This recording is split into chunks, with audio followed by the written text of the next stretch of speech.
नमस्कार, आप सभी का स्वागत है एनडीटीवी राजस्थान पर और मैं हूं आपके साथ शुभेंदु सिंह। और जयपुर से बड़ी खबर का रुख कर रहे हैं। एसआई भर्ती परीक्षा पेपर लीक से जुड़ा मामला है। आरोपी एसडीएम हनुमान राम जेल भेजा गया है। रिमांड पूरी होने पर कोर्ट में पेशी हुई और हनुमान राम को 29 अप्रैल तक न्यायिक हिरासत में भेज दिया गया। डमी कैंडिडेट बनने का आरोपी है हनुमान राम और फिलहाल एसआई भर्ती परीक्षा पेपर लीक से जुड़ा यह मामला, जिसमें आरोपी एसडीएम हनुमान राम जेल में भेजा गया है। रिमांड पूरी होने पर कोर्ट में पेशी हुई और हनुमान राम को 29 अप्रैल तक न्यायिक हिरासत में भेज दिया गया है। डमी कैंडिडेट बनने का आरोपी है हनुमान राम। फिलहाल एसआई भर्ती परीक्षा पेपर लीक से जुड़ा यह मामला सामने आया है। जयपुर से यह बड़ी खबर है, जहां आरोपी एसडीएम हनुमान राम जेल भेज दिया गया है। रिमांड पूरी होने पर कोर्ट में पेशी हुई और हनुमान राम को 29 अप्रैल तक न्यायिक हिरासत में भेजा गया है। वहीं डमी कैंडिडेट बनने का आरोपी हनुमान राम और इससे जुड़ी यह बड़ी जानकारी सामने आ रही है। आरोपी एसडीएम हनुमान राम को जेल भेजा गया है।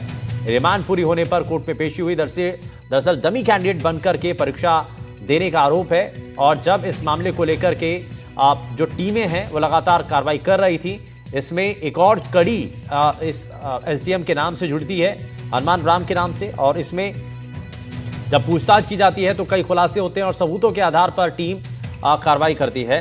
सोमू आनंद हमारे संवाददाता जुड़ गए हैं ज्यादा जानकारी के साथ। सोमू, फिलहाल ये बड़ी जानकारी है, आरोपी एसडीएम जो हनुमान राम है जेल भेज दिया क्या? बिल्कुल, देखिए आज भी रिमांड की अवधि पूरी हुई थी, इसलिए उसको कोर्ट में पेश किया गया और उसके बाद कोर्ट ने ही उसे 29 अप्रैल तक की न्यायिक हिरासत में भेजा है। क्योंकि एसओजी को कई सारी पूछताछ करनी थी। एसओजी ने पहले 10 दिनों की रिमांड मांगी थी, लेकिन तब अवकाशकालीन न्यायालय ने 1 दिन की रिमांड दी और उसके बाद फिर से 16 तारीख तक उसको रिमांड दी। इस दौरान कई सारे साक्ष्य जो है एसओजी की टीम ने संकलित किए हैं, जिससे आने वाले दिनों में और अहम इस जांच में और अहम सहयोग एसओजी की टीम को मिल सकता है।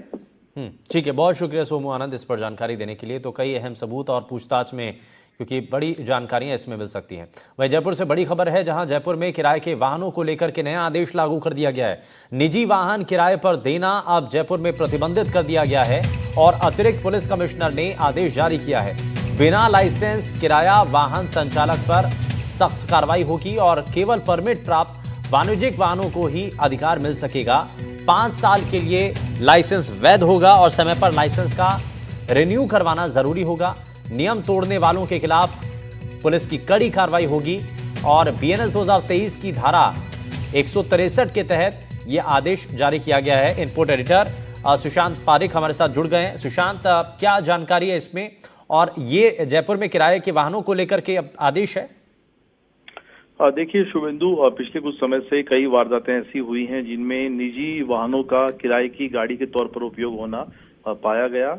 ऐसे में ये कहीं रजिस्टर्ड भी नहीं होता है, कहीं किसी रिकॉर्ड में नहीं होता है। वारदात के बाद ऐसे वाहनों को ट्रेस आउट करना बड़ा मुश्किल हो जाता है और कई बार ऐसा भी हुआ है कि निजी गाड़ियों के नंबर प्लेट बदल के उन्हें क्रिमिनल एक्टिविटीज में भी काम में लिया गया। ऐसे में पुलिस के लिए जरूरी था कि इन पर लगाम लगाने के लिए कुछ बदलाव लाए जाएं।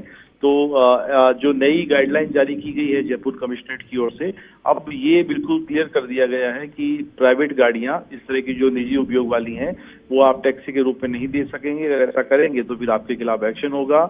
दूसरा, जो किराए की गाड़ियां चलती है उन्हें नियम पालना करनी होगी, उन्हें सारी जानकारी अपडेट रखनी होगी, अपना हेल्पलाइन नंबर उपलब्ध देना होगा और समय समय पे इसका जो पंजीकरण और रिन्यू जो होता है वो भी आपको करवाना होगा। तो कुल मिलाकर हम देख रहे हैं कि हुक्का बार के लिए हो या फिर दूसरी एक्टिविटीज जो राजधानी में क्राइम में बढ़ाने में पिछले कुछ समय से बहुत मददगार साबित हो रही हैं, उन पर रोकथाम के लिए जयपुर पुलिस इस तरह के आदेश निकाल रही है। ठीक है, बहुत शुक्रिया सुशांत पारिक इस पर जानकारी देने के लिए।